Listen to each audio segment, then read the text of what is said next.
kita bisa tetap belajar dengan baik. Nah, hari ini kita akan belajar materi lanjutan, materi yang cukup menarik, yaitu teorema impuls dengan perubahan momentum. Bagaimana keterkaitan antara impuls dengan perubahan momentum? Kita akan selidiki di luar ruangan juga. Penasaran kan? Ayo ikuti kita, let's check it out.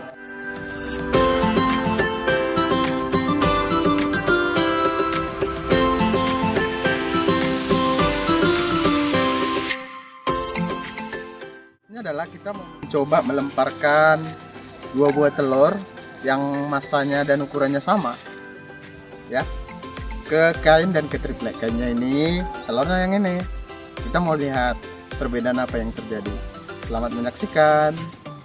Oke, percobaan yang pertama, kita akan lemparkan telur yang masanya tadi sama ya. Jadi ada dua telur. Yang telur yang pertama kita akan lemparkan ke kain yang terbentang itu. Kita usahakan kecepatannya sama. Jadi yang pertama ini, perhatikan. Telurnya kita lempar. Oke, dengan kecepatan yang sama kita lemparkan ke triplek. Kalau tadi ke kain, sekarang yang kedua adalah ke triplek. Lihat yang terjadi. Nah, hal menarik dari apa yang kita lakukan barusan percobaan di luar adalah kenapa ya terjadi perbedaan keadaan telur yang dilempar ke kain dan telur yang dilempar ke triplek. Kenapa ya telur yang dilempar ke triplek itu pecah, sementara telur yang dilempar ke kain tetap utuh? Padahal sebenarnya, ingat tadi di awal kita setting kecepatannya sama, aturannya momentumnya atau perubahan momentumnya sama dong. Jadi perubahan momentum pada telur yang dilempar ke triplek itu sama dengan perubahan momentum telur yang dilempar ke kain. Nah, ketika perubahan momentumnya sama, it means impuls yang bekerja harus sama dong. Maka impuls 1 itu sama dengan impuls 2. Yang menarik adalah kenapa terjadi perbedaan pada telur? Maka ternyata untuk telur yang dilempar ke triplek, selang waktu sentuh atau selang waktu tumbukan yang terjadi antara telur dengan triplek itu relatif sangat singkat, makanya gayanya jadi sangat besar untuk waktu yang sangat kecil sehingga telurnya pecah. Sementara kalau pada kain, ternyata ketika ketika telurnya mengenai kain, maka akan ada waktu yang relatif lama supaya terjadi tumbukan antara kain dengan telur. Maka kita tuliskan F, waktunya relatif besar, ini sama dengan delta P 2. Nah, dari sini bisa kita tarik kesimpulan bahwasanya semakin besar, nah ingat, semakin besar selang waktunya, maka gaya yang bekerja akan relatif lebih kecil. Sedangkan kalau selang waktunya sangat kecil, maka gaya yang bekerja relatif lebih besar. Makanya lihat kalau karateka ya, ketika misalkan memukul musuhnya, dia akan langsung segera menarik tangannya. Supaya apa? Supaya gaya yang dihasilkan besar. Sama halnya dengan kamu misalnya perempuan-perempuan, ketika diganggu oleh lelaki-lelaki yang kurang bertanggung jawab, maka kamu bisa pukul dan tarik tangan langsung sehingga gaya yang bekerja relatif lebih besar. Jadi diperoleh bahwasanya impuls akan sebanding dengan gaya dan impuls akan sebanding dengan perubahan waktu. Sementara kemarin momentum itu akan sebanding dengan massa dan sebanding dengan kecepatan. Jadi perubahan momentum itu akan sebanding dengan perubahan massa dan perubahan kecepatan.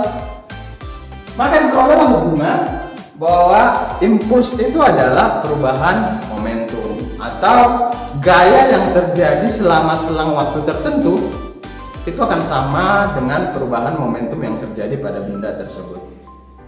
Maka berdasarkan percobaan yang kita lakukan tadi dan berdasarkan keterangan yang tadi sudah Bapak jelaskan, diperolehlah hubungan impuls itu sama dengan perubahan momentum. Artinya apa? Gaya yang terjadi untuk selang waktu selama delta T itu akan sama dengan massa dikali perubahan kecepatan.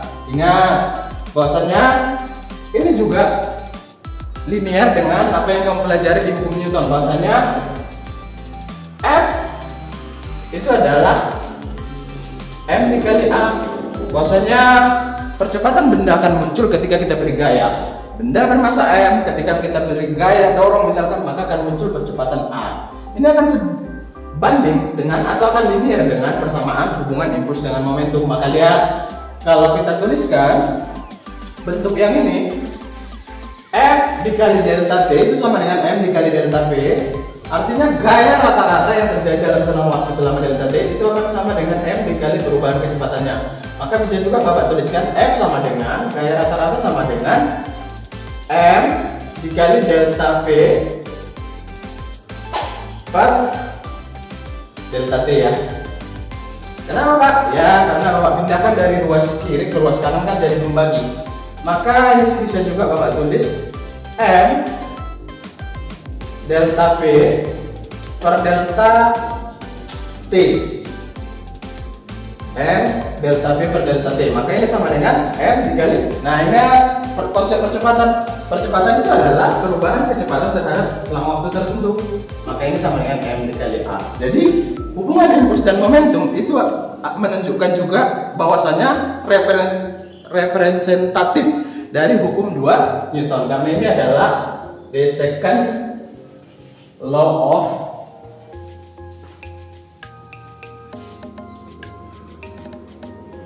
the second Newton law.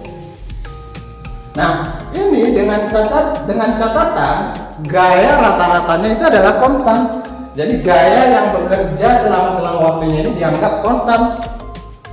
Nah, ini bisa kita gambarkan juga dengan bentuk grafik seperti ini. Ini Bapak hapus persamaannya. Nah, kalau dari bentuk grafik dia kan berbentuk seperti ini. Ini ada dua suhu ya. Suhu Y itu adalah gaya yang bekerja, ini Newton. Selama selang waktu jadi sebuah eksen selang waktu delta T ini adalah Newton. Maka kalau gayanya konstan tentunya grafiknya seperti ini kan. Misalkan dari ini sama dengan 0 sampai dengan katakan ini adalah T akhir, ini T awal. Jadi sama dengan yang Bapak buat tadi, ada TF, TI. Ini artinya TF ini adalah waktu akhir atau T finish ya. Jadi ini akhir, ini T ini TI, T inisial, jadi waktu mula-mula. Maka impuls itu juga sama dengan luas grafik yang dibentuk antara grafik gaya dengan selang waktu tertentu. Nah, maka impulsnya juga adalah sama dengan luas grafiknya yang ini. Maka impuls sama dengan luas grafik. Nah, ini kalau gayanya konstan. Seandainya kalau gayanya tidak konstan seperti ini misalkan. Konstan ya, ini yang konstan. Kita lihat perbedaannya. Yang tidak konstan, misalkan gini nih, ini M gayanya Newton, ini delta T selang waktunya. Misalkan gaya yang bekerja itu seperti ini.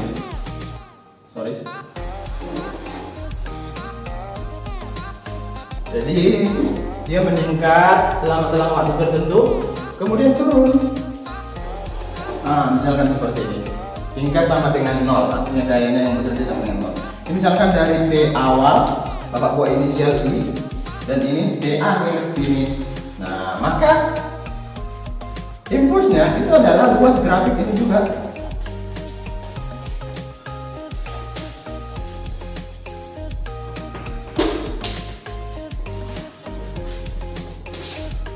Itu untuk grafik.